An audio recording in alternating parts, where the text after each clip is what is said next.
दोस्तों नमस्कार। आज 13 सितंबर 2020 को द हिंदू पे एक आर्टिकल छपा है जो मैं आपके साथ शेयर कर रहा हूँ। दोस्तों ये आर्टिकल बात करता है रीइन्फेक्शन की। जो कोविड में रीइन्फेक्शन हो रहा है, जैसे किसी व्यक्ति को कोविड था, वो पॉजिटिव हुआ, उसके बाद उसका इलाज चला, वो नेगेटिव हो गया और दोबारा से वो पॉजिटिव हुआ, तो उसे बोलते हैं रीइन्फेक्शन।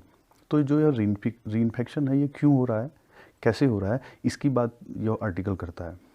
सबसे पहले तो ये आर्टिकल बताता है जो ये रीइन्फेक्शन के केसेस हैं अभी आने शुरू हुए हैं। अगस्त के अंत से और रीइन्फेक्शन के केसेस आए हैं। पहला व्यक्ति वो चाइनीज़ व्यक्ति था जिसे 4.5 महीने पहले कोविड पॉजिटिव था, फिर नेगेटिव हुआ और जब वो घूमने यूरोप गया तो वहाँ दोबारा से कोविड पॉजिटिव हो गया। तो ऐसा कैसे हुआ, इस बात को आगे बढ़ाते हुए आर्टिकल फिर इम्यूनिटी की बात बताता है। इम्यूनिटी किसे कहते हैं और वो कैसे काम करती है। तो इसमें वो कहता है कि इम्यूनिटी जो है एक योग्यता है शरीर की, जो शरीर में बाहर से रोगाणु आते हैं उनसे लड़ने की जो क्षमता है उसे इम्यूनिटी कहते हैं। इम्यूनिटी दो तरीके से काम करती है, पहली इन्नेट और दूसरी एडप्टिव। इन्नेट मेथड ये होता है जिसमें जैसे ही रोगाणु शरीर में प्रवेश करते हैं तो इम्यूनिटी जो है उस पर सीधा अटैक करती है और उससे लड़ने लग जाती है, उसे बोलते हैं इन्नेट यानी कि जन्मजात। और जो एडप्टिव मेथड है उसमें इम्यूनिटी उसके साथ रहती है काफ़ी समय तक, जो रोगाणु होते हैं शरीर में बाहर से आए उनके साथ रहती है और धीरे धीरे सीखती है उनसे लड़ना और धीरे धीरे उन्हें समाप्त करती है। इसको बोलते हैं एडप्टिव मेथड।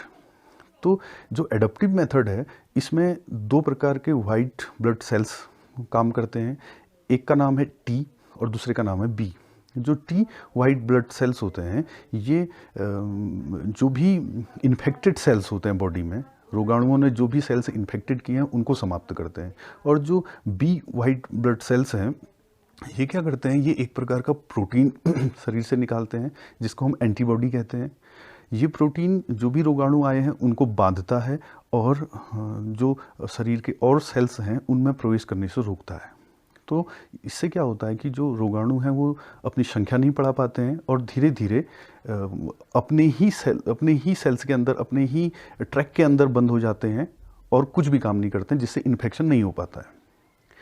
और जो ये सारी प्रोसेस होती है इसको ये टी और बी सेल्स अपनी मेमोरी में रखते हैं, दोबारा कभी ऐसा नहीं हो, इसलिए इस याददाश्त को, इस स्मृति को अपने दिमाग में वो हमेशा रखते हैं, अपनी मेमोरी में हमेशा रखते हैं, टी और बी सेल्स। तो वैज्ञानिकों का कहना है कि ऐसा हो सकता है कि कोविड एक ऐसी बीमारी है, इसके जो रोगाणु हैं वो ऐसे हैं कि टी और बी सेल्स हैं जो वो ज़्यादा समय तक अपनी स्मृति में इस बात को नहीं रख पाते हैं, इसलिए दोबारा रीइन्फेक्शन हो जाता है।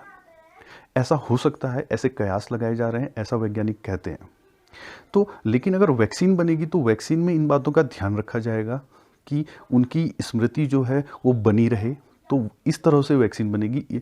जो ये रीइन्फेक्शन के केस आ रहे हैं इससे वैक्सीन बनने में अब ज़्यादा समय लगेगा, क्योंकि वैज्ञानिकों को यह बात भी अपने दिमाग में रखनी है कि अगर वो स्मृति में नहीं रहा उनके टी और बी के, तो फिर दोबारा से उसको रीइन्फेक्शन हो सकता है। और ऐसा भी हो सकता है कि समय के साथ साथ कोविड के जो रोगाणु हैं वो विकसित होते हैं और ज़्यादा मजबूत होने के कारण टी और बी उनसे नहीं लड़ पाते। तो दो यहाँ पर तरीके हो सकते हैं, या तो टी और बी की स्मृति में वो नहीं रहा और वो भूल गए और दोबारा रीइन्फेक्शन हो गया, या जो वायरस है वो इतना ज़्यादा शक्तिशाली हो गया है अब कि वो उनसे, जो टी और बी सेल्स हैं वो उनसे नहीं लड़ पा रहे हैं अब आगे को, इसलिए दोबारा से रीइन्फेक्शन हो जा रहा है।